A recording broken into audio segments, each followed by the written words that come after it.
So welcome everybody to one more edition of our series of interviews on leaders beyond the states. As you know, the School of Transnational Governance, together with the Archives of the European Union and the History Department, is conducting a series of interviews with former presidents of all EU institutions. We just recently interviewed Mr. Trichet, the former president of the European Central Bank, and we have the pleasure to have with us today President Barroso for one more interviews of this series. But I also want to use the opportunity to thank President Barroso because we used and abused his presence here this week in Florence, and he not only accepted to give this interview, but he has also taught for many hours together with Calypso on an executive training that we organized. So thank you for your availability to do that. As I said, this is one more of this series of interviews. My role in here was just to put this in context and present the interviews. I think most of you that are here know the School of Transnational Governance, that is the new flagship project of the European University Institute, that focuses on governance beyond the state. And this is one of a series of events that we are organizing and one in which we have invested. And so far, I've been very happy with how it's going. And I also wanted to thank in that respect the fact that Politico has somehow cooperated with us in this event. And I want to thank Florian Eder for having accepted to be both the moderator but also a follow-up in terms of questions that will basically organize and this panel. I will give now the floor to Calypso Nicolaidis that will make a short presentation of President Barroso, and then she will give the floor to you, Florian.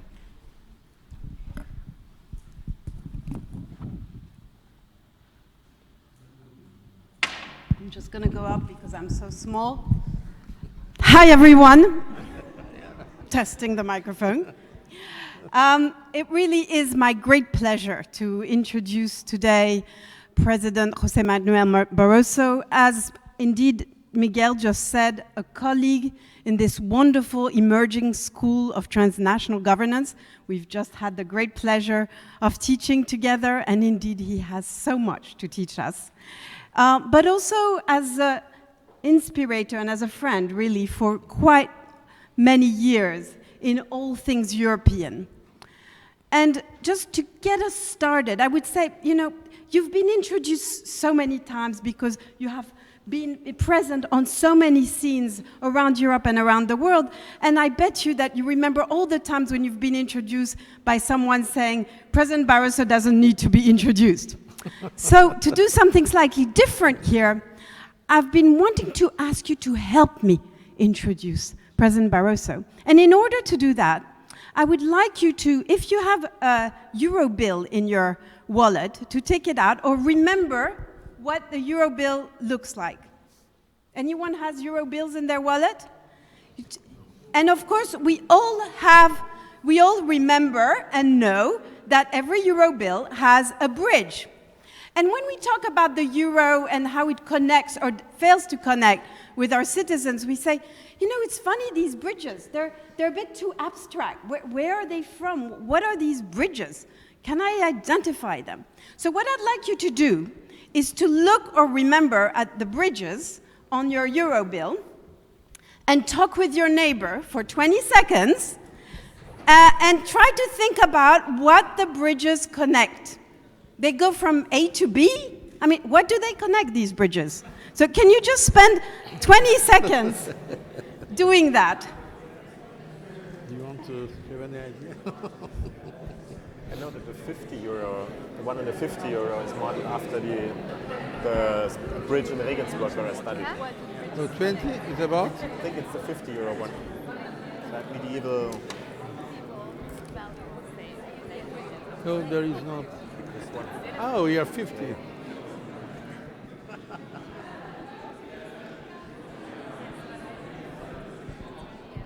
All right.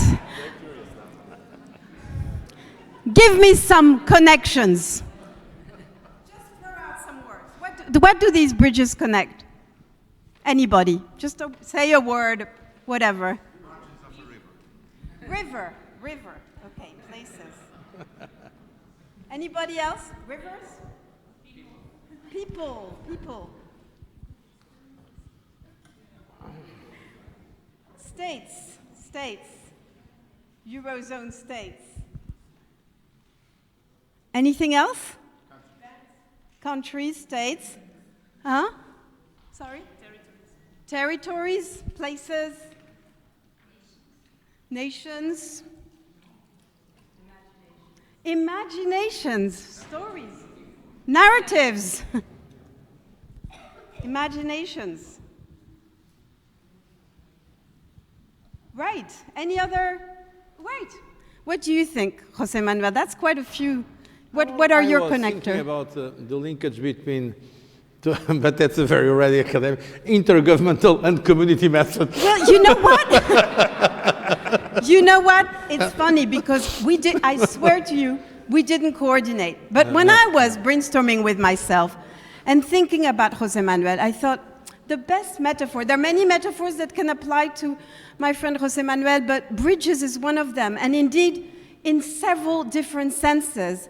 And indeed, to think about your career, your trajectory, I would have thought that that bridge, perhaps a bit abstract, between intergovernmental and supranational, 101 of European integration, in a way summarizes a big part of your career.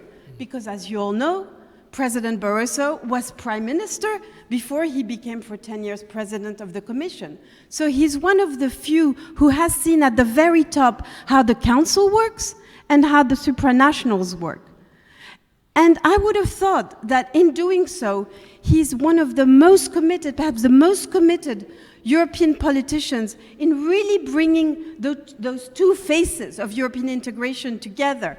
Perhaps reflecting something he'll speak about later, his real deep concern for the ownership of Brussels by the national, by the local, by the Florences of this world.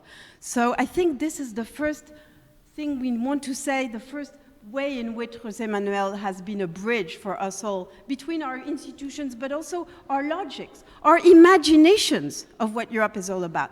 But then the second kind of bridge, José Manuel, which is really what most of our friends and colleagues and students thought about, is really about between countries, states, nations, peoples. In your career, I know, I have witnessed it, but I've also heard many people say, and yourself will admit, that you try to really truly serve all the cultures and countries of the European Union. In the Commission, his great claim to fame is that the South really was unhappy for him being too friendly with the North too unhappy with him being too friendly with the South, the Franco-German axis, or whatever you want to call them, I'm French, so I can say anything I want on France, a bit angry that he was always talking with the periphery, and the periphery thinking, well, he's too close to Merkel.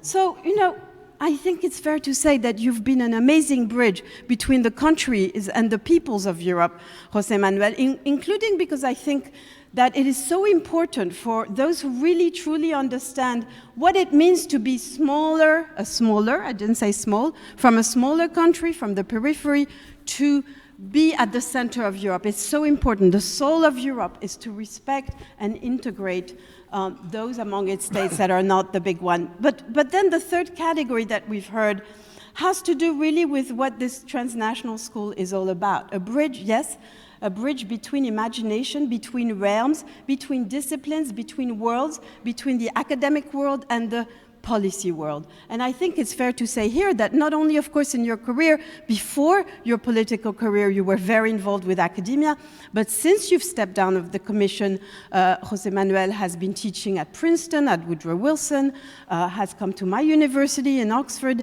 and then now here with us at EUI in the Transnational School, not only sharing, obviously, the amazingly fascinating stories of his career as a politician, but also putting them in a kind of conceptual framework, as we academics like to do, except you're, a bit more communicative and clearer and more transparent than some of us with our academic jargon. So we very much welcome the fact that here is a politician who is so much more also from an academic viewpoint. And it is in this capacity that you are here with us here at EUI that indeed I think these various kinds of bridges that you have incarnated in your career represent the very spirit of the transnational school, which is a school, after all, devoted to the idea of transnationalism, Europe as an experiment that has never been existed before with its trial and errors, whether it's all relevant or not to the rest of the world. A transnational school which, like EUI, is aiming to connect countries and people from within Europe and from outside Europe. And finally, obviously, a transnational school which really wants to push the frontier of connecting academia and policymaker. And here with us today, we have someone who really, truly deserves the title of transnational leader. So for being a leader with us and for exchanging your ideas, thank you very much in our collective name, José Manuel. Thank you.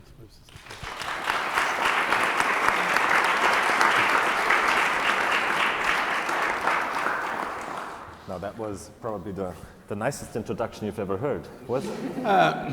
One of the nicest, but certainly the more original. Thank you very much, Calypso, for your extremely kind words. And what an honor also to be working with Calypso, not only in Oxford, but now here at this executive training seminar here in European University Institute. I see some of those who participated also in the public. And Calypso is one of the most distinguished scholars on European Union affairs. So for me, it's really a privilege to be with you here today. So you don't have to thank me. It's my pleasure. It's my privilege. In fact, to be here in Florence and in this institute, I'm an alumnus also of this institute because I was here in 1980. You see how old I'm getting now. It was, I think, the first or the second summer school in comparative politics. I came here in 1980. It was almost at the pre-history of this institute. And so I know how important this institute is from a scholarly, but also from a European perspective. Just today, I was also visiting for my second time the European Union archives that are based here. And so I really want to express my happiness to be once again in this great European Institute. And I want to thank all of you that are here today. Also, a word of thanks to Miguel Paiás Maduro, the leader of this, a good friend of mine, and the leader of this Institute on Transnational Governance. And thank you, Florian, for accepting to be the moderator. So let's now go for the question and answers. For the questions and answers, indeed. And for those of you who don't know, it's the second time today that José Manuel Barroso has a 1.5 hours or almost interview. The first one was for the records of the archives, actually, which is something that you will be able to access later, I'm told. Leaders Beyond the State is the title of this debate series. But since, and you said it, we're in the EU's most beautiful country, let's talk about one state, one nation for a moment, for a start. And let's have your elder statesman's view on Italy. We haven't had a government, there's no government in Italy, there hasn't been one for over 40 years now, 40 days now. There were very, very many over the past 40 years. But if there is going to be a government, it could look like one led by the Lega, or maybe even one that's composed of the Lega and the Cinque Stelle.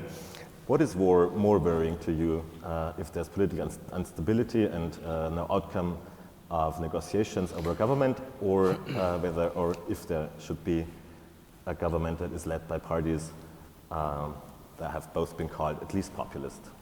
Look, frankly, this is the usual institutional answer, but I really believe that's the right answer. It's not us in Europe in general. Now I'm no longer in the European institutions. but it is the countries, the people of each country that elects their leaders, and we should work with them always in good faith. That's, in fact, what they expect. So the Italians have elected their representatives to the parliament. Now, Italian democracy, according to the constitutional rules of Italy, is trying to find a government. Whoever comes to the government, I hope, if in case there is a government, of course, in case there is no new elections, but there will be, it seems, a government, should work with European institutions, and European institutions should work in good faith with new government, but should not have prejudice before working with the government. We have to respect different political formations and then to see, of course, what comes out. I really hope and I really believe that Italy is going to remain committed to the European integration. Italy is one of the most important countries in Europe for its dimension, for its history. It's a founding member of the European Union. Today, Italy, in fact, is leading the European Union in many areas, or people from Italy, from Mario Draghi in the central bank to Mogherini as High Representative for Foreign Policy, to the new President of the European Parliament, Antonio Tajani, that was my member of my commission. So Italy should stay at the center of the European Union and not give up to those voices that try to present Europe as a foreign power. Indeed, that is a critical issue for me. The real problem we have today in the European Union is when some countries try to say that they are in a difficult situation because of Europe. In fact, they are Europe. And Italy is one of the biggest shareholders in the European Union. So if something is not right, they should work to make it better, but not to put the blame on Europe. So as I've already said, I'm on record saying that, I can repeat it today, the problem from a political point of view in Europe is that very often at national level, people Europeanize failure and nationalize success. When things go well, it's the merit of the country. When things don't go well, it's the problem of Brussels. This is not fair.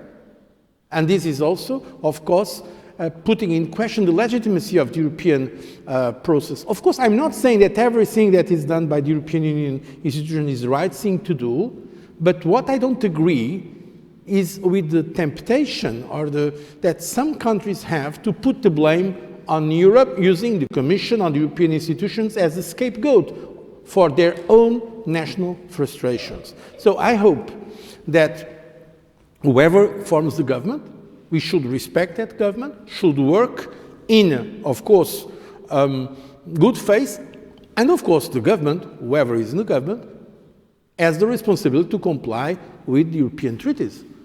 Because we are a rule-based union. We are a union based on rules and rule of law, and we cannot accept, of course, that some countries are going against the rules that those countries themselves established. The European Union was not created by some kind of power coming from the above. The European Union was created by the governments and the European countries that decided to delegate some competence in the to the European institutions. So I hope that Italy will have a government and that it will work. And I think that's going to work hand in hand with European institutions. And by the way, I think at the end that's what's going to happen. So your best hope basically is that power and government responsibility disciplines politicians, even if they had said otherwise before?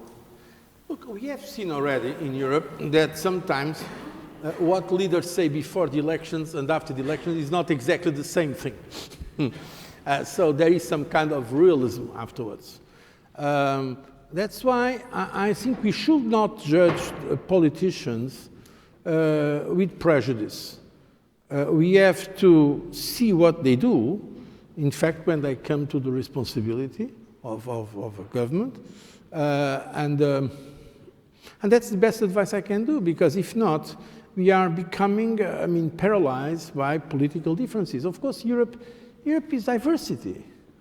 We are 28, still 28 countries with very different national cultures, with different political ideologies. We have to be tolerant to those differences, provided, of course, they all respect the rules that they have accepted as a supranational or transnational process that the European Union is. You've indeed seen a lot of leaders coming and going, and seen more than once that leaders in the campaign said things that they didn't say after being elected, like in Greece, which was one of the big crises during your presidency of the European Commission. Of course, you'll know, but that's the one fact that wasn't said. José Manuel Barroso was president of the two European Commissions between 2004 and 2014, in all the years where we had first the financial crisis and then the debt crisis. That was by us, the media, often called the Euro crisis, which I know and I remember that you didn't like that expression. But I'm going to ask about these years. Was there ever a moment when you thought that the end would be near, the end of the Euro, of the European Union? I was always confident, and in fact I'm on record saying that we would avoid the end of the Euro. I had to defend that in very difficult circumstances, in the G8 meetings, in G20 meetings, when, let's say, the market sentiment and also the media sentiment, namely from some countries in Europe to the United States, was that Brexit will happen, Greece will leave the Euro, and the Euro is going to collapse. And I was always saying that will not happen. We will show that the Euro will remain stable, credible, strong. But in fact, there were some moments where I was extremely concerned and worried because, in fact, we were seeing that there was not sufficient action to stop that fire. That was, in fact, a fire we had in our house, not just in European terms. In fact, that's why I don't like the expression Euro crisis, because the crisis was not specific to the Euro and it was not created by the Euro. A country like Iceland, that is not a European Union country or even less a Euro area country, in fact they went completely bankrupt, and that has nothing to do with the Euro. And other countries in the European Union that were not yet in that time in the Euro, like the Baltic countries, they were also suffering a lot. It's true that the Euro put some more challenge and more difficulties because we did simply not have the instruments to cope with this kind of crisis. So we had to build the lifeboats in the middle of the storm, which is, of course, not very comfortable. It is indeed very difficult. But I was always confident that we would have a response to it. But the moment was the G20 in Cannes. The G20 in Cannes in November 2011, where there was the perfect storm, because we had the Greek crisis already. There was the call for a referendum that afterwards Greece decided not to go ahead with. But we had the spreads going up not only in Greece, but Portugal, Spain, and Italy. And Italy was under heavy pressure, and Italy is one of the biggest economies in Europe and indeed in the world. And so if Italy was becoming a problem for the Euro, then it could be a very, very strong systemic threat to the Euro. That was probably, I think, the most difficult moment, but it was not the only one. But if you ask me what was the more critical moment that we have lived through the Commission in the financial crisis, I would say that was the perfect storm. It was 2011, the G20 in Cannes, when some people were asking for Italy to become under a program of the IMF, and I was personally opposed to it, because I thought that the market sentiment in that case will bet against the Euro completely, because it will be, if the biggest country, one of the biggest countries in Europe will be under a program of the IMF, in that case the reputation of the Euro will be extremely damaged, and there will be a movement of the markets completely to disrupt the Euro. So I think we have avoided it, and I'm very happy that we have done it, and I'm proud that the European Commission, differently from others, was the institution that was always betting on the resilience of the Euro and the European Union. And I believe certainly that the Euro area and the Euro have the resilience that is stronger than it's commonly acknowledged. What was interesting is at the moment that you mentioned the G20 in Cannes in 2011, the answer, or the one answer that finished the perfect storm, was not a wide-ranging policy reform, but was Silvio Berlusconi resigning. Is is it something that you had to learn to deal with, that markets often do want, heads rather than policy responses? The resignation of Silvio Berlusconi came a little bit later, but it's true that the Italian government at that time was really under heavy pressure. And it is true that the Mario Monti coming to the government contributed to reinforce some level of confidence in the capacity of Italy to overcome the crisis. It's true. But I think it was fundamentally important that in this G20 summit, the announcement was not, as some people wanted, Italy under a program of the IMF, but on the contrary, a commitment of Italy to do some reforms. And in fact, to be honest, and that I can confirm to you, I'm not sure I said it already in public, but I can say it today, Obama was very helpful because we had a meeting in the margins of G20 in which I participated together with Angela Merkel, Sarkozy, Berlusconi, Christine Lagarde, Obama, my colleague of the European Council, Van Rompuy, and myself and Van Rompuy, we said Italy should not go for a program of the IMF because that will have a major systemic negative effect. And Obama, who came to that meeting with the opinion that Italy should be, he changed that opinion. Mm-hmm. And I think it was helpful, very helpful, that contribution that the President of the United States gave to us in that very delicate moment of where the markets, many people in the markets were betting against the euro. They were selling the bonds of all the so-called periphery countries. We were going through extremely unsustainable levels of debt to the GDP ratio, and with the spreads coming to in crazy levels. So it was indeed a very difficult moment, and certainly afterwards Monti has made some moves, and I think now the situation is much, much better from a systemic point of view. I think today we can basically say that the existential crisis to the euro is now behind us. It does not mean that we are not going to have further crises down the road, and that's why I think we should complete the work started at time. For instance, the banking union. It was my commission who put forward the proposals of the banking union, the single mechanism, single resolution mechanism, the single supervisory mechanism, but also the common deposit guarantee scheme. The two first were approved in record time, but we still don't have the common deposit guarantee that I think should be part of the steps to reinforce the euro today and for the future. There is indeed a saying that Europe never wastes or should never waste a good crisis for reform. I guess this is the point in time where I want to open up the panel to our other participants here. For researchers of the European University Institute, I know that a few of you had questions on lessons learned from the crisis years and how forward. I think, Silvia, maybe you want to start. Yes. So good evening, President Barroso. I will stay in this crisis topic, but as an historian, I will look back at the past. So as we know, the European integration process has always been characterized by crises and relaunches. Recovery periods was already like this in the 50s. We know that the signature of the treaties of Rome came after a crisis in 54 with the European defense community. So this was the case also for your mandate, for your presidency. I can mention, for example, the failure of the constitutional treaty in 2005,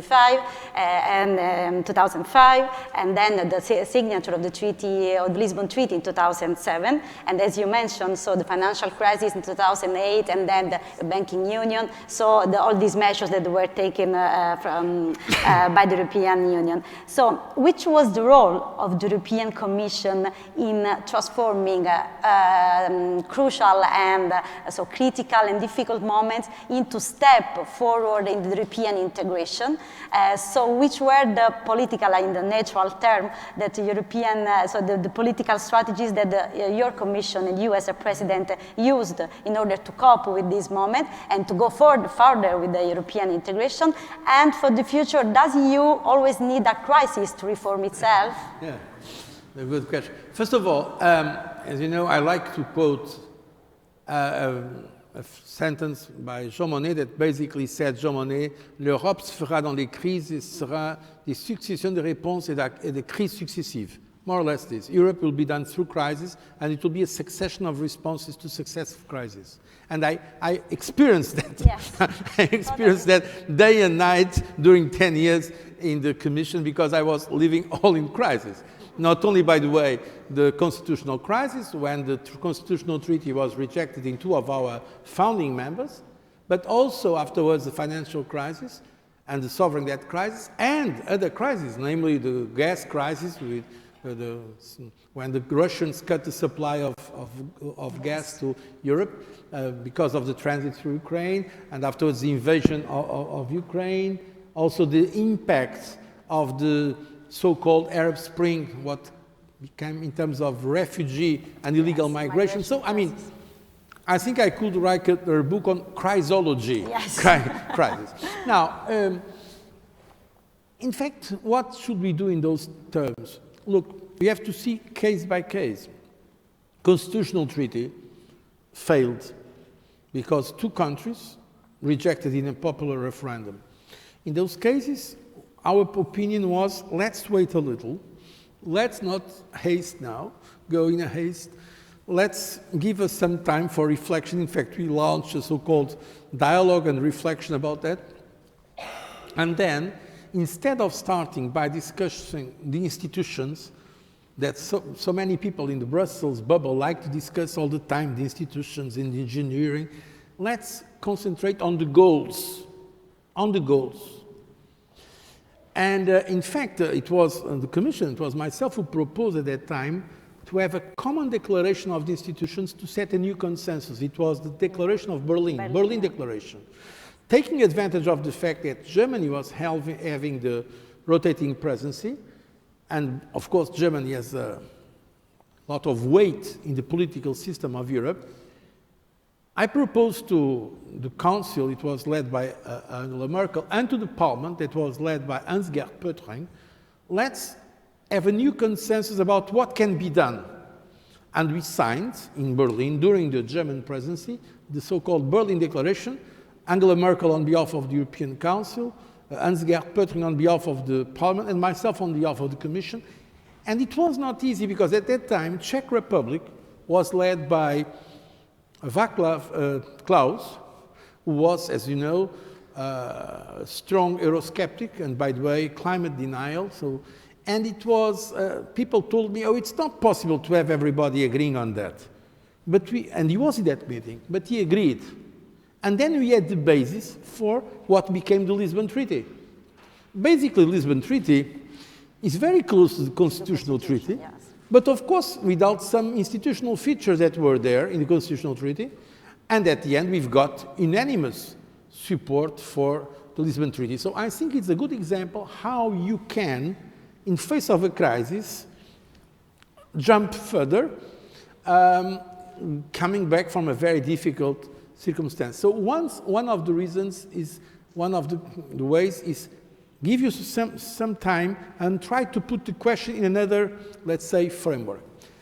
There are other cases where, and what I'm going to tell you now probably is going to be a surprise, where the best way to solve a crisis is to enlarge it.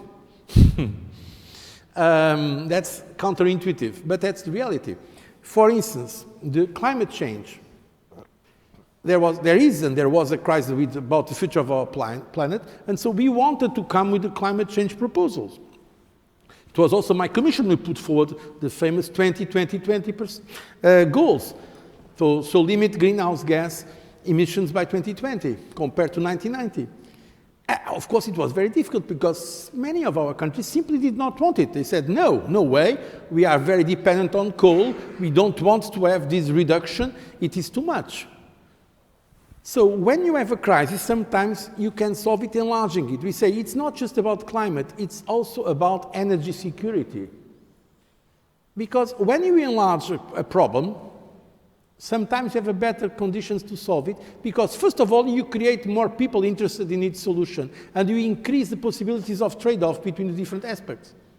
And in fact, without enlarging, we could never have some of the countries supporting the climate change if there was not a strong dimension on energy policy. And at the end, we've got the unanimous support for the climate change proposals that at that time were so ambitious. They were, our American partners or the Chinese were not ready. By the way, we saw it in Copenhagen, but afterwards in Paris, they have agreed. Now, unfortunately, now, as you know, the United States got out of it, but it's the only country in the world.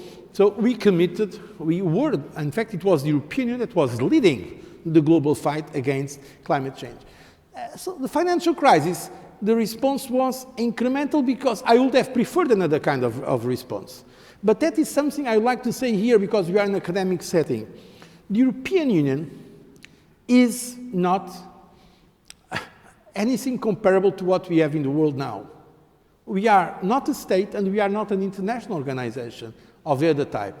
So by definition, the European Union is incremental, step by step. Sometimes we need to do steps bigger than before, but it's true, it's very fragmented, time-consuming, very sometimes frustrating, but at the end, I still believe, and now I'm no longer political capacity, I'm speaking with you with complete independence, I believe that at the end, the European Union is ready for consensus. Very, very much, speaking in academic terms, spillover effects. We give a step and make a step, and afterwards another step is necessary. But at the end, it was possible. I remember, for instance, conversations I had with President Obama during the crisis, including in the G8, but also bilateral, where he was asking us to do, he said, why don't you do as we are doing in the United States? It was the TARP, Trouble Asset Relief Program. And I said, we cannot do it because we are not a country. There are many different views, but at the end there will be a compromise. At the end there will be a compromise.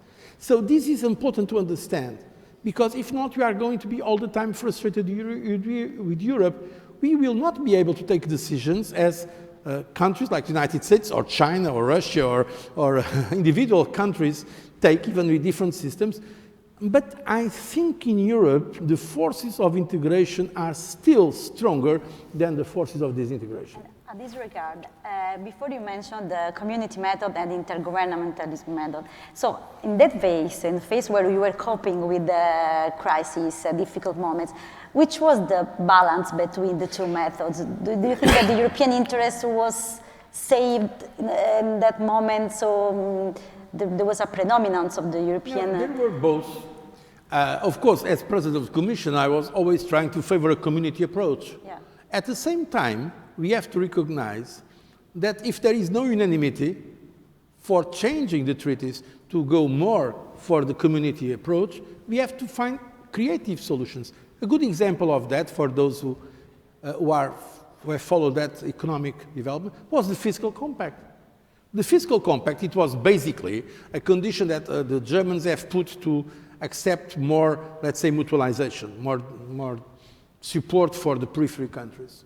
They said, Angela Merkel said, I can only do that if we have now strict rules for governance in the euro area. The problem was that one country, it was the UK, David Cameron said immediately, no way, I don't agree with that. And at that time, the British and the Czechs, they said, we don't accept a new treaty on that. And then it was an intergovernmental treaty. The fiscal compact became an intergovernmental.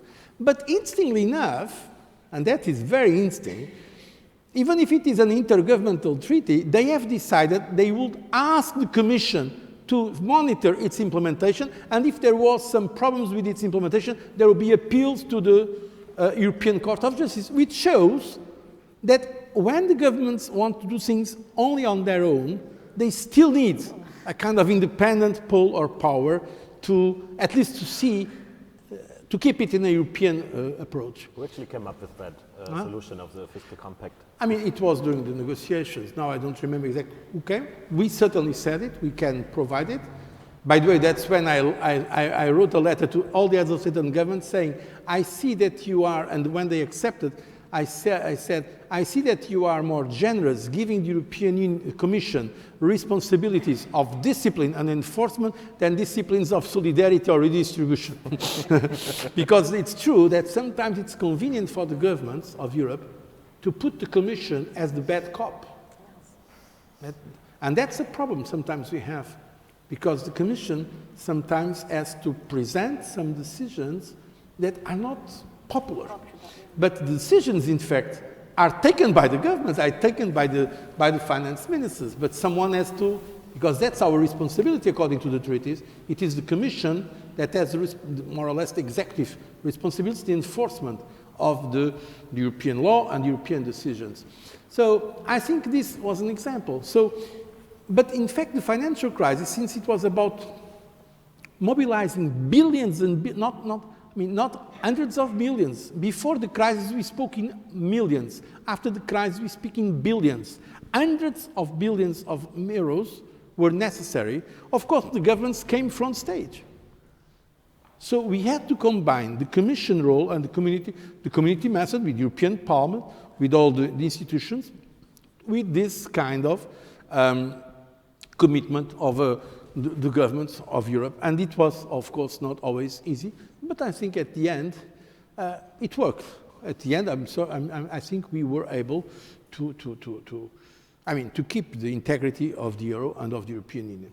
That was actually not only a good account of the crisis years, but also a lesson in management and politics of how to enlarge a crisis to solve it.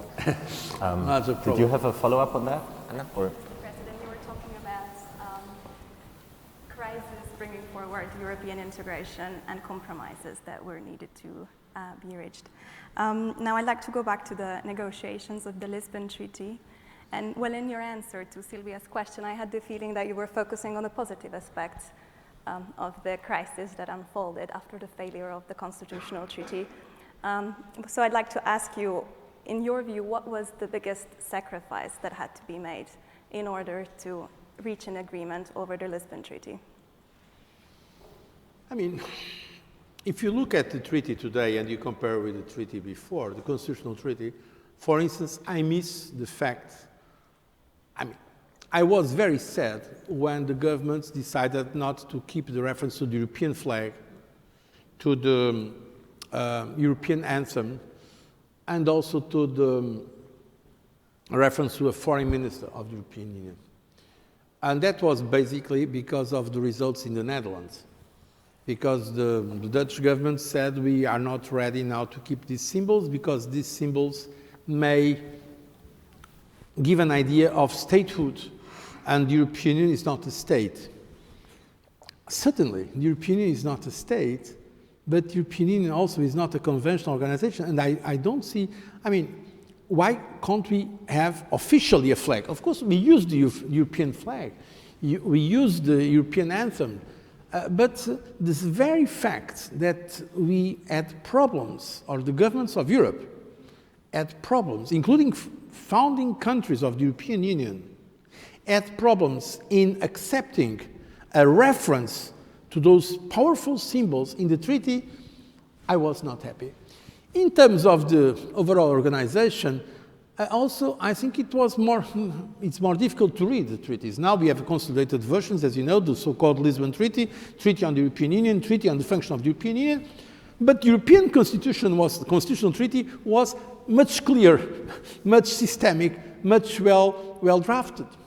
Because the Lisbon Treaty was, to be very frank with you, in some ways a cut and paste exercise. So it's much more complex. And as you know, one of the typical criticisms that people do to the European address to the European Union, not only Eurosceptic people, but people that are real pro-European but are critical about what's going on, is that the European Union is difficult to read. It's very complex. They don't understand. Of course, it's difficult to read because the governments make it difficult when it comes to negotiation, because by definition, it's the old joke, if you have two people drawing a horse, it becomes a camel. So it's very difficult when you want to have a perfect, let's say, readable system of institutions when you have to make all those compromises. So the European Treaty today, the Lisbon Treaty, is of course less systemic, less, let's say, clear than the Constitutional Treaty. But it was a necessary compromise. So that's why I very much support it, and I think it was a great compromise, by the way. In some areas, I really believe it's better than before. One of the things I supported when the Irish were very critical, and they also made that as a condition, is the fact that each country should have a commissioner. Some people say, oh, that's not European because the commissioners are not representing the countries. Yes, I see the point. But I think such an important institution like the European Commission, that is in fact the more typical European institution, it will be a problem in terms of European support over time if there was not a national representative of each country. So I hope that we'll keep that in the future. From that point of view, the solution of the Lisbon Treaty after the negotiations with Ireland is better than the original solution of the Constitutional Treaty.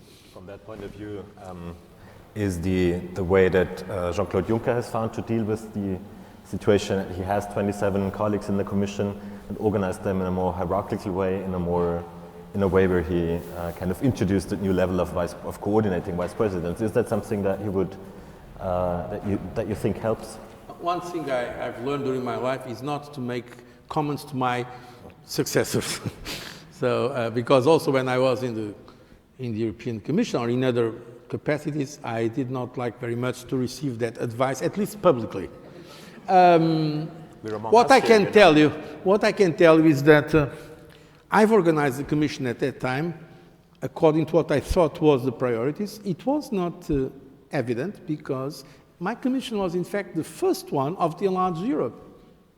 2004, we were 15 countries. I became President of the Commission in 2004, and then we went from 15 to 28 countries, which shows, once again, the great resilience of the European Union. So it was possible almost to double the number of countries, members of the European Union, during those very challenging times, reacting to all these crises.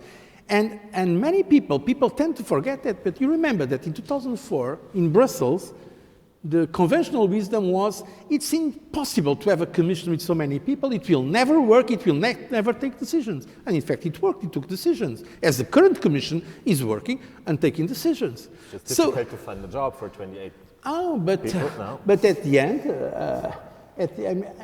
it worked. I mean, I think the governments in Europe, if you consider the state secretaries, most of them have more than 28 members. Most governments in Europe have certainly more than 28 members. So I don't think the real problem with the Commission is the number of members. I think it is the culture of the organization. If the European Union continues, the Commission continues to do its best to represent European interests, that is seen as independent and that is credible, I think this is fundamental. The problem will happen if one day the Commission is seen in the hands of this or that group or this or that country, or if it is seen as biased. The European Commission, for me, the most important point is its culture as the truly European institution.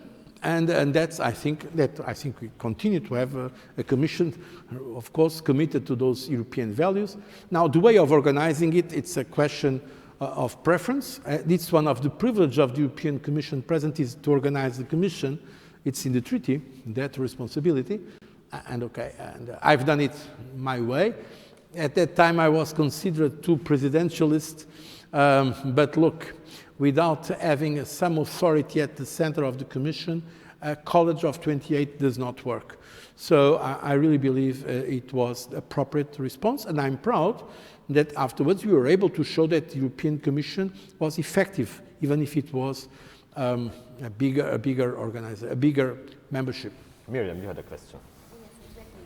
Because we are talking about European interests.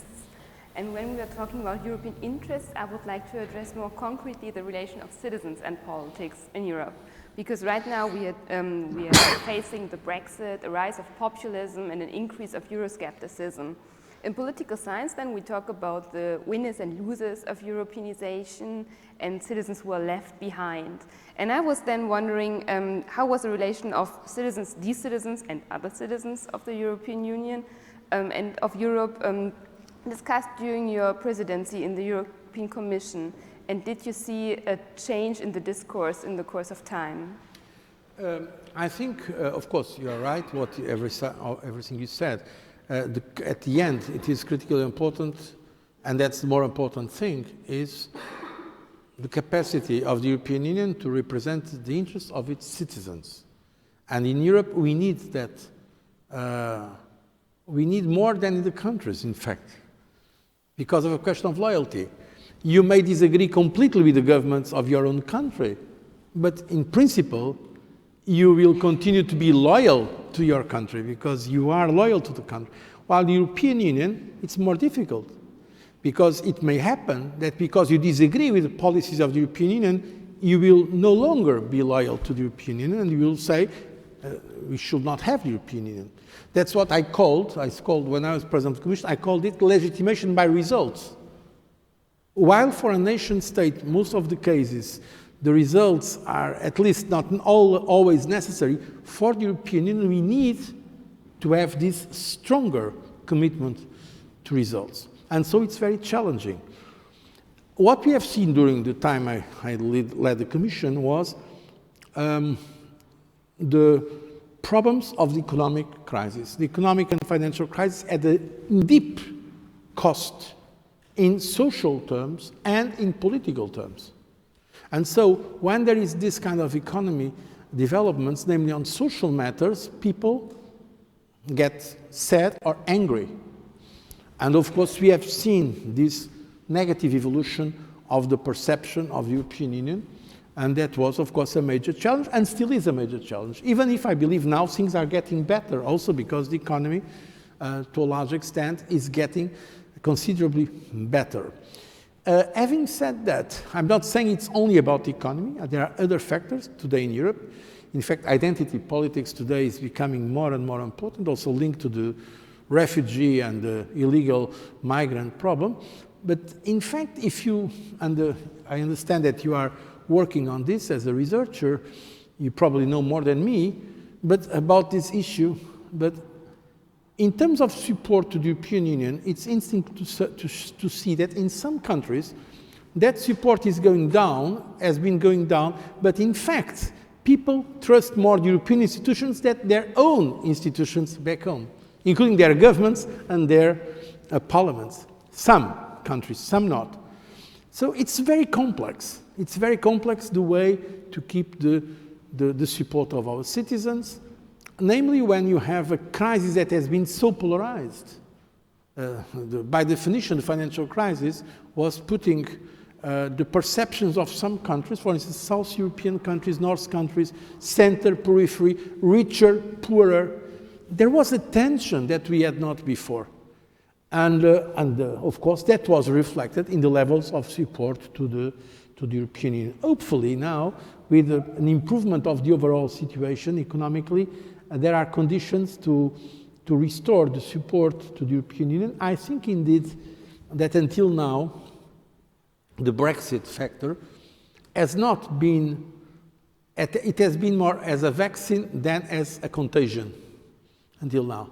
Because people are understanding the risks of instability.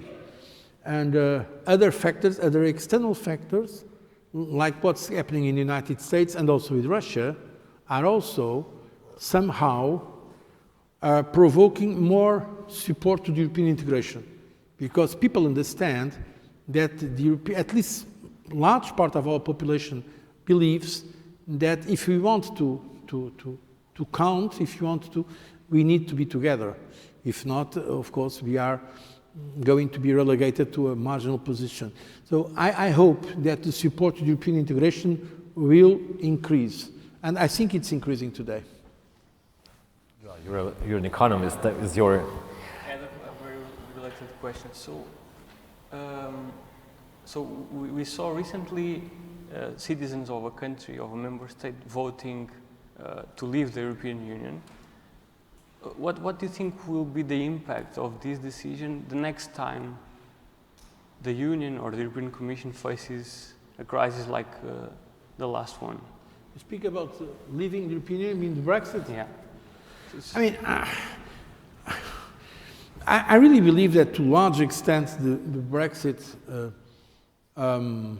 decision was very much related to specific British conditions, or what sometimes people call the British exceptionalism. In fact, it's very difficult when you spend more than 20 years attacking or criticizing the European Union, as it was the case of many politicians in Britain, not all, but many, afterwards ask people in a referendum to vote for the European Union. So if you attack the European Commission or the European Union all the time, and then afterwards you say, please vote to the European Union, people don't understand, okay? To a large extent, that was happening. Of course, we should avoid any form of complacency, and we should understand that some of the arguments used in the UK are also concerns expressed in our countries. That's why I think the best way to do it is, of course, to involve citizens. Involved with citizens. And then I want to make a point that I've made already when I was in the Commission. The European Union will not survive in the long run if our governments and our national level decision makers do not commit to the European Union. There is no ownership of the European Union. The European Union is not a foreign power in our countries. Our countries are in the European Union either because they founded it, the 6 original members, or because they've asked to become members of it.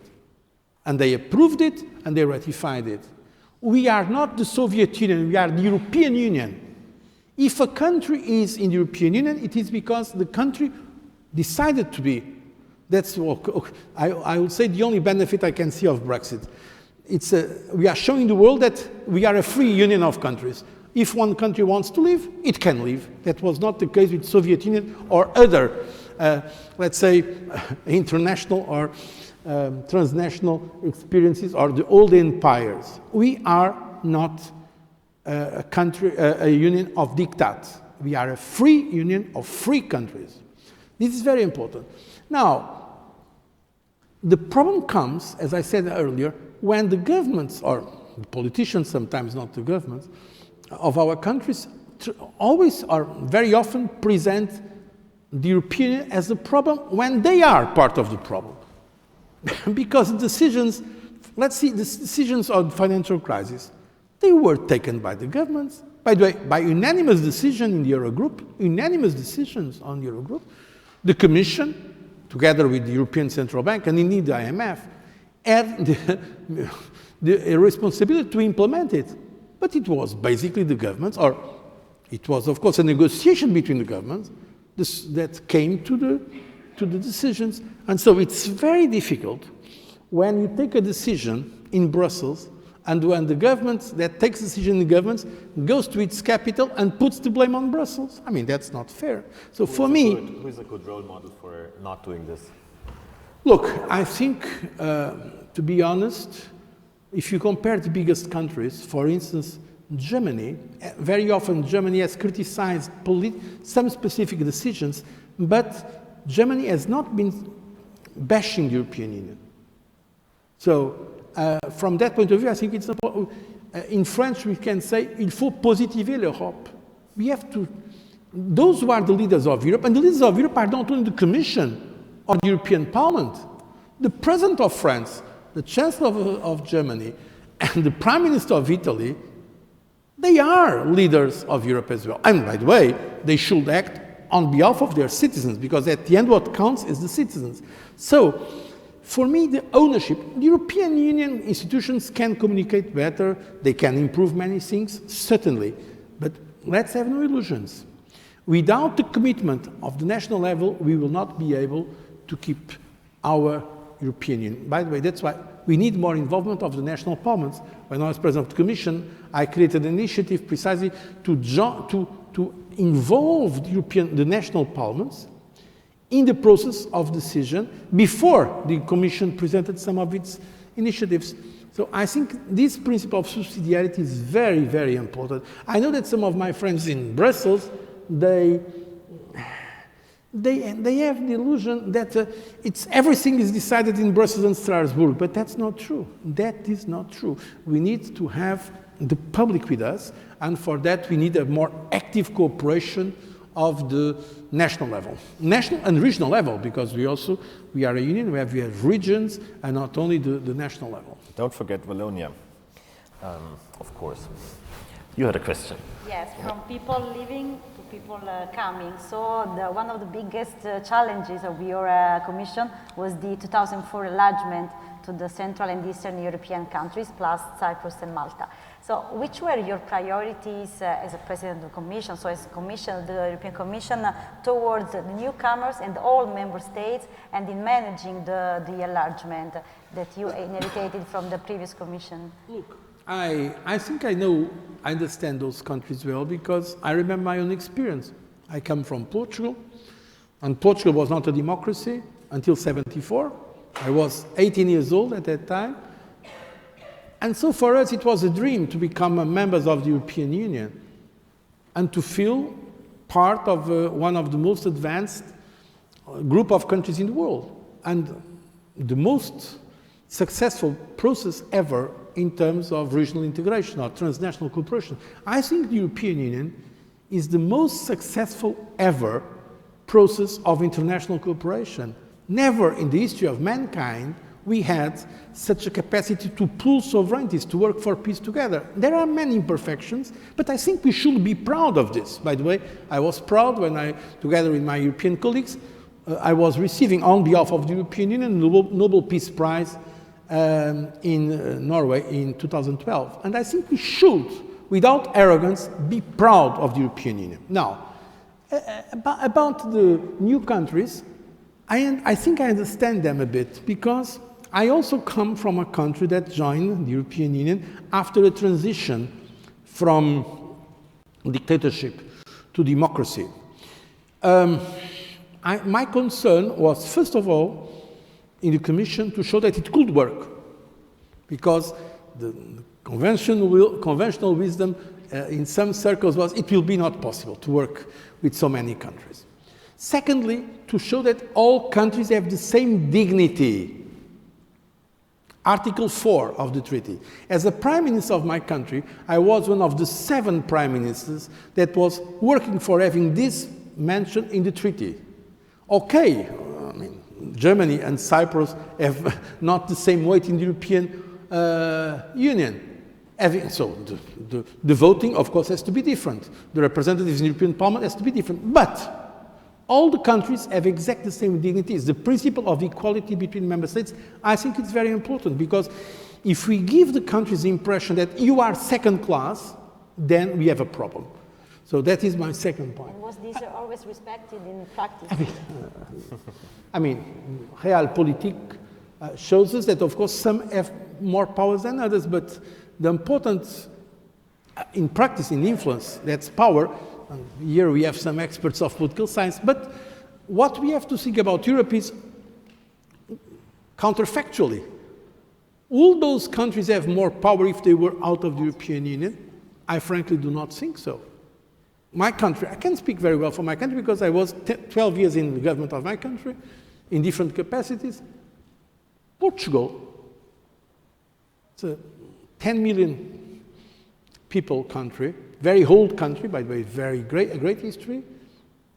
Would we be more powerful, more influential outside or inside the European Union? I'm sure more because we are a member.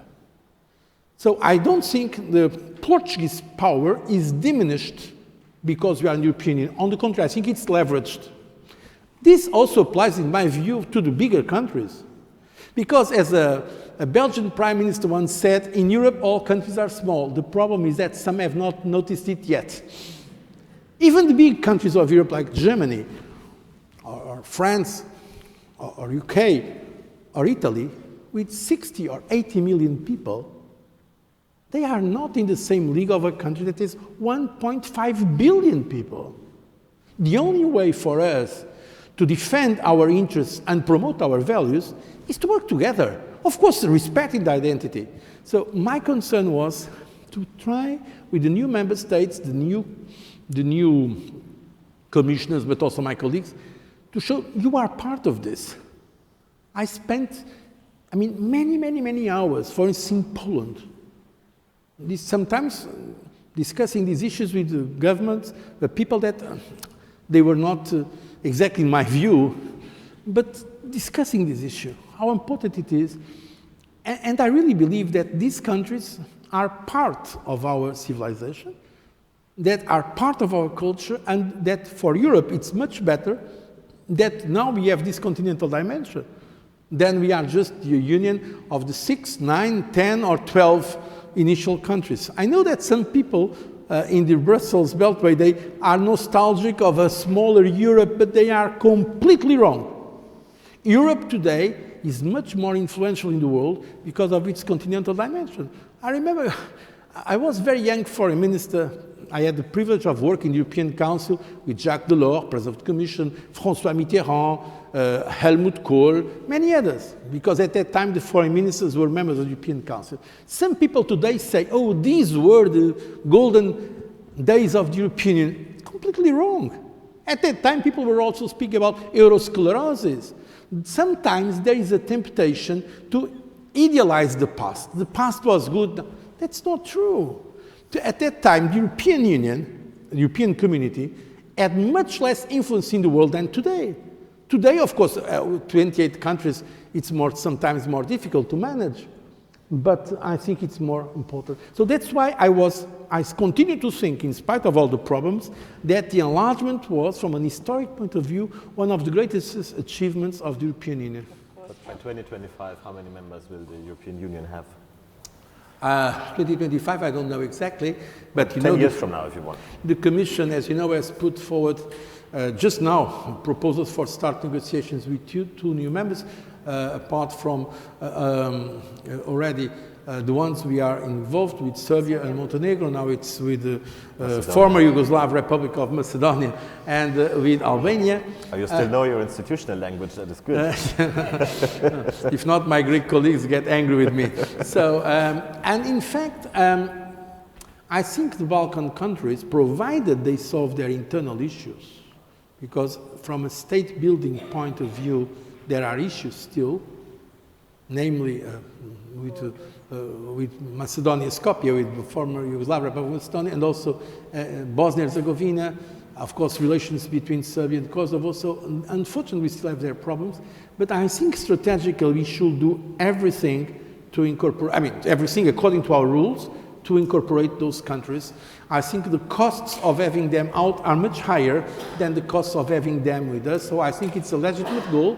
Now, when it comes, there was a prime minister, I think it was a British prime minister, who said, it's very important in politics to have goals and timing, but not both at the same time, because it's very difficult afterwards to fulfill the timing. But sooner or later, I really believe I hope they will become members of the European Union. Looking at the world look at the international context, and you mentioned Brexit and you mentioned Donald Trump, one could argue that there is a moment for Europe that it could have now. There is a lack of leadership you mentioned climate. There is actually already being European leadership in regulating tech and privacy. Some would even probably say there is a lack of leadership in values worldwide.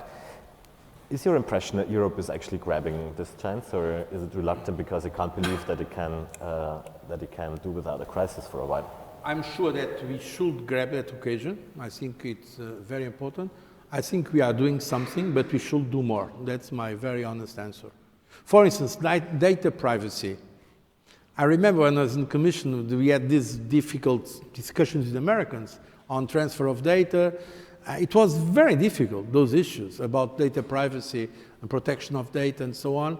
And the vision in America and also in some of our countries was that European Commission and we, the European Union, were old-fashioned people, we understood nothing about data, that we wanted to be over-protectionist, and now everybody says the European Union was right after what happened recently with the abuse of data by some global companies.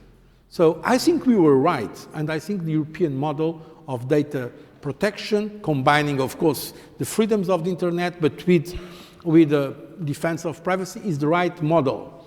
So there are issues where we are leading. Climate change, we have been leading. We are not very good in communication, in marketing, because, in fact, when there was the agreement in Paris, it almost seemed it was everything done by President Obama. That was not true. President Obama in Copenhagen was against our goals for pragmatic reasons. He was committed to the climate change, but he knew that he did not want to spend his political capital there because he knew how difficult it was in the Congress. So in fact, we were leading the climate change, and I think we should be proud of it. Now, in terms of the multilateral order, I think today, more than ever, we need to commit to an open global order with the respect of rules. I think it's our duty. By the way, when President Trump decided to put the United States out of the climate change, Chancellor Merkel, she said, and she measures very carefully all her words, maybe it is time for us Europeans to take our future in our own hands. She did not say us Germans. She said us Europeans. And I think it is time. I think we need, if we want to count in the world, to be able to be stronger together. Because if not, and I have that experience, I want to share this experience with you. In the more relevant issues of our times, for instance, the G20, that became now the premier global forum in economic terms. That's where, in fact, the global decisions are taken, is there. We have two big powers. It's the United States of America and China. China is certainly the most important process of growing power in the last decades. It's amazing, from an economic point of view to political and other points. And we Europeans, if we are together, we are one of the most important powers in the world. We can shape the future of the world. We can really shape the rules of the world. If you are divided, we don't count. So that's why I think we should grab this opportunity to defend our values and to give a contribution to a global order based on balance and based also on multilateralism. I think it's the time to do it, of course, keeping our alliances and our commitments, but being more ambitious at global level.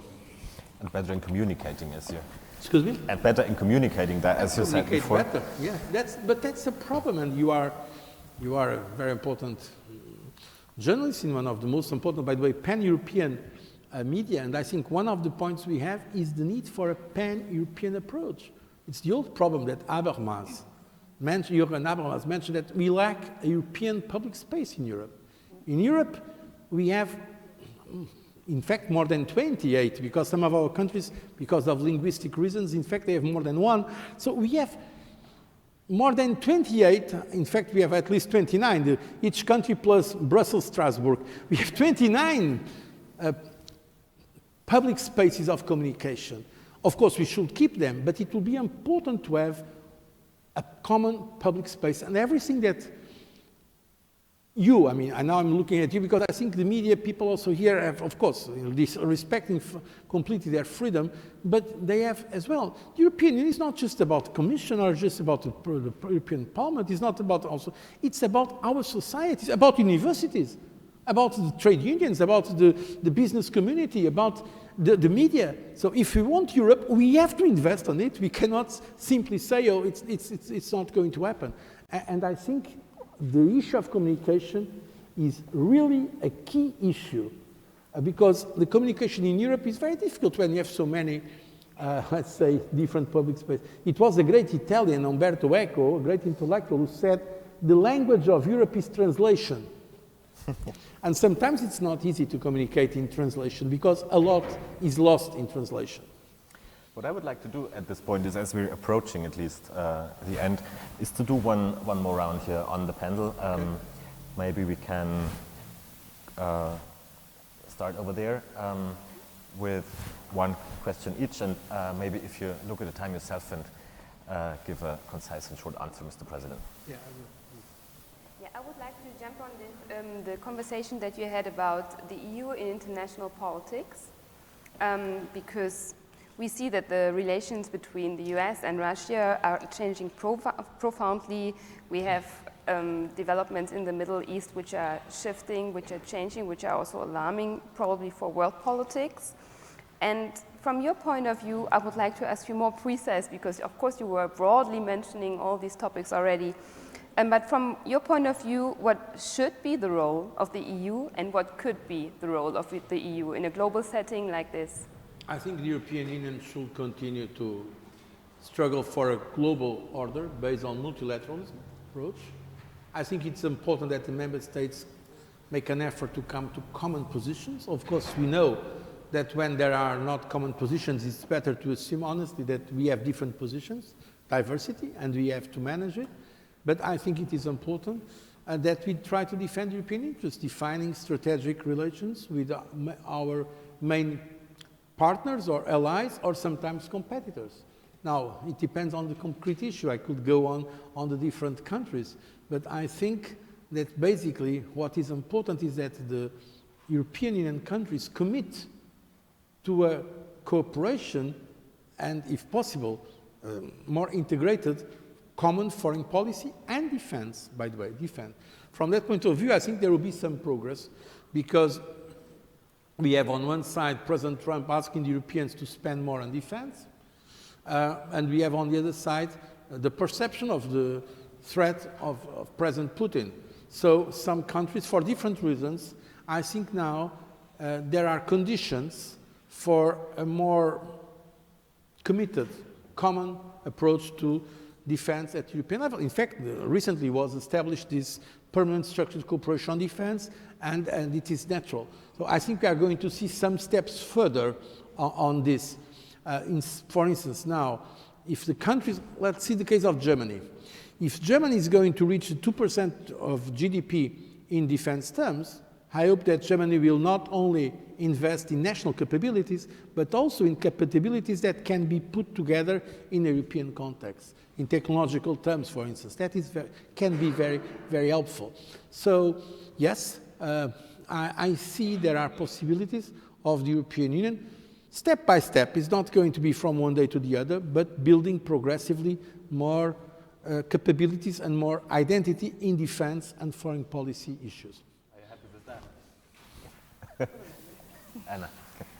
I'd like to go back to the question as to the role of the European Commission as an independent and expert body. Commission? Yes, the European Commission, often referred to as the guardian of the treaties as well. Now, you did state that you don't want to comment on the work of your successors, and I'm not asking you to do that, but I still like to ask your opinion on this perhaps now observable shift towards a more political commission as opposed to a more of an independent body that the European Commission perhaps originally is supposed to be. And in my view, the Spitzenkandidaten process is maybe an example of that, and many see it as a more, giving a more democratic role to the Commission, but maybe there is more behind this. Could you give your opinion on that? The formal proposal coming from institutions to the Spitzenkandidat, I made it in the State of the Union, and one of my State of the Union speeches in the European Parliament. I think I was the first at European institutional level. There were other in political parties mentioned that possibility before me, but as head of one institution, it was my proposal that we should accept and should support the so-called Spitzenkandidat process. And I think it's a step symbolic, but it's a step. Because once again, I think that it's not this or that institutional feature that will solve the problems of the distance between the citizens of Europe and the European Union. It's the ownership of the project at national level. I think that at the end will help solve it.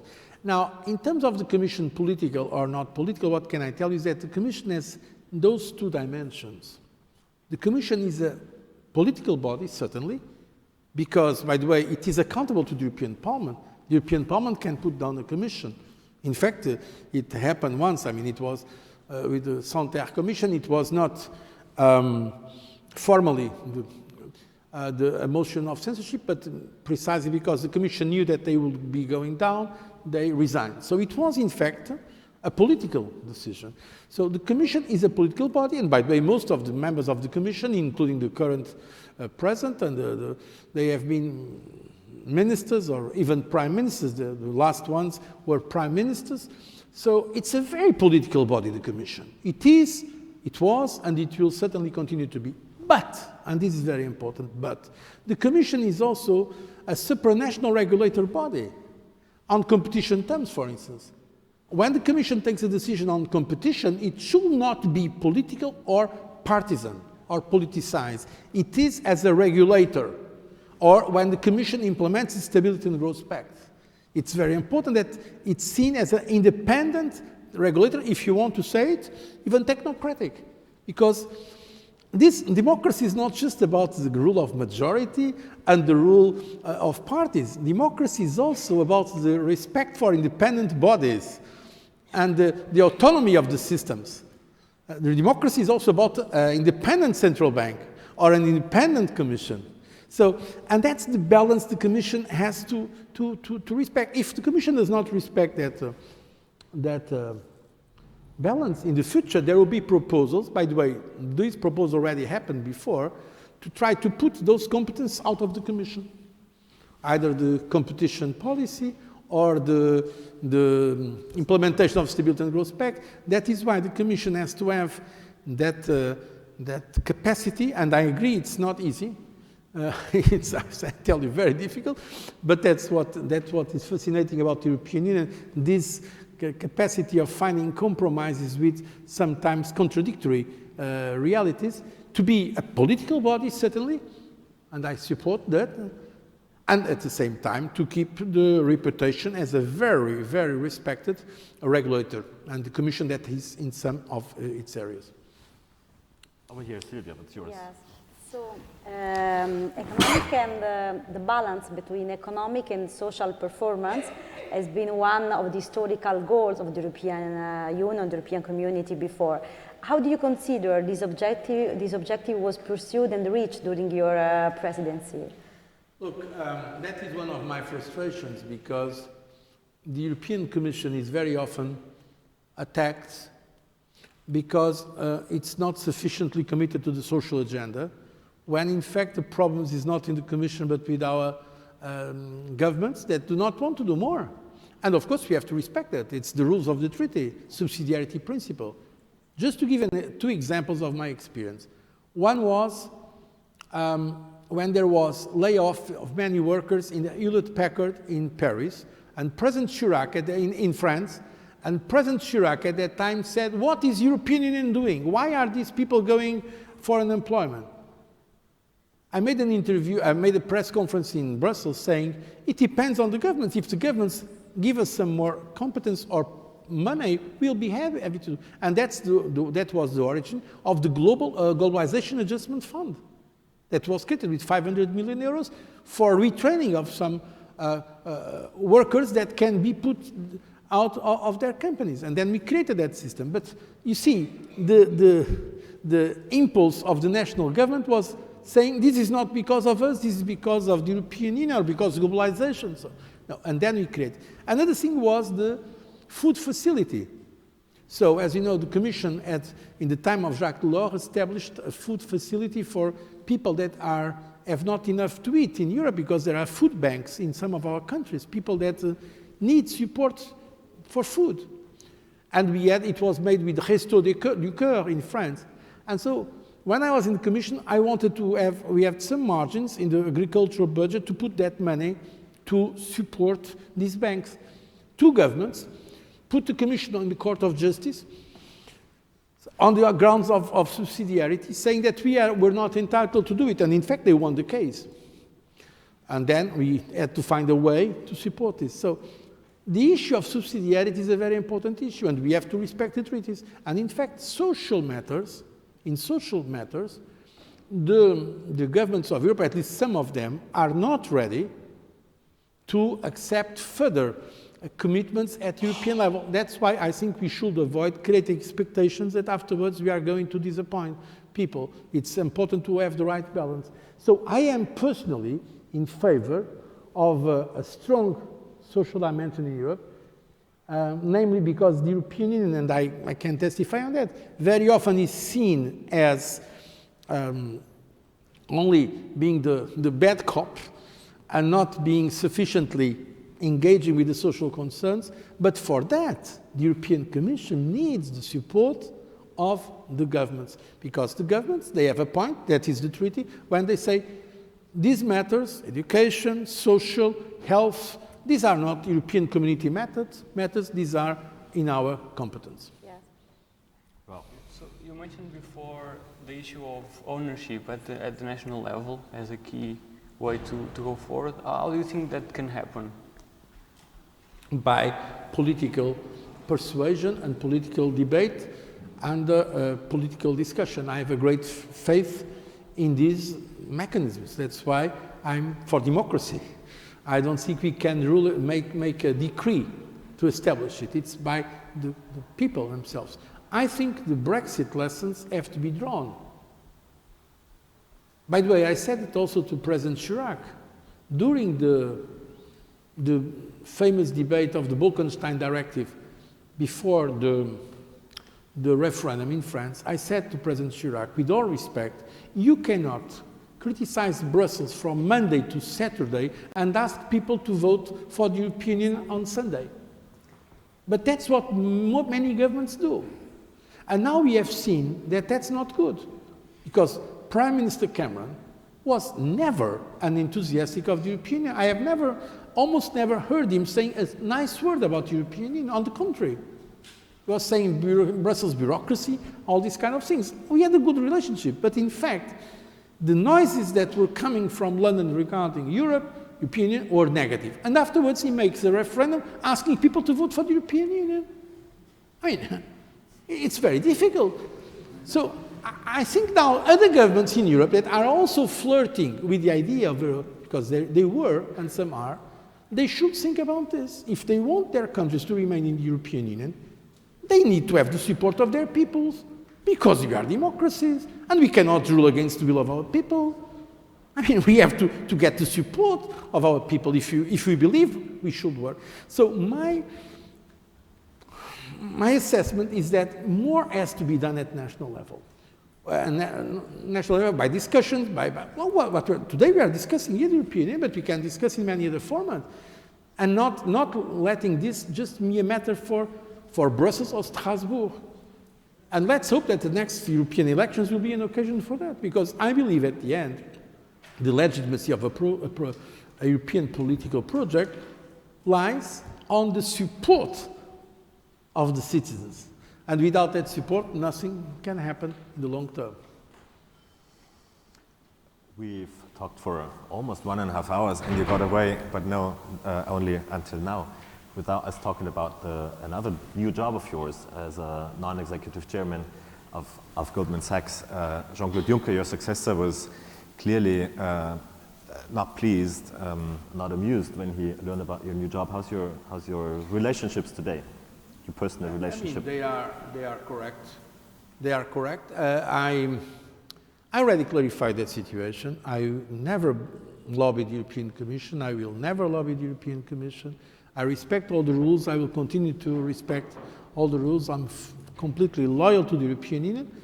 I assume that there are other opinions on that decision I took, but in fact, all my life I behaved with the highest respect for all the norms and for all the ethics standards, and I can understand other opinions that I very much respect. Who paid for that famous beer with Jyrki Katainen in Brussels? Excuse me? Who paid for that famous beer that you had? One thing I can tell you, I did not lobby my friend Katainen, and I will not lobby him in the future. No, I don't remember who paid that beer. I don't remember, frankly. Last question. Really, it is much more common in the United States for public figures to go into the private sector and sometimes vice versa. Is that something that you would wish for Europe to be more of a common practice? Well, at this stage, I would prefer not to comment on that. because it's linked to that decision. As I said, for me, the important thing, Europe is a union of law, based on the rule of law. The important thing is if the rule of law is respected. If the rule of law is respected, it can be done. If it's not respected, of course, it's not acceptable. We have different cultures about this in Europe, not only in the United States, but in Europe. We have different perceptions of this. I think that what is important is that at all levels of responsibility, at national or European level, people respect the rule of law.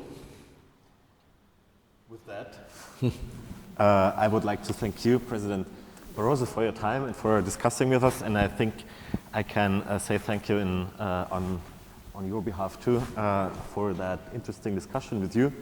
And please join me in applauding José Manuel Barroso and thanking him for having made it here to us, to Florence, and for that interesting discussion. Thank you. Thank you.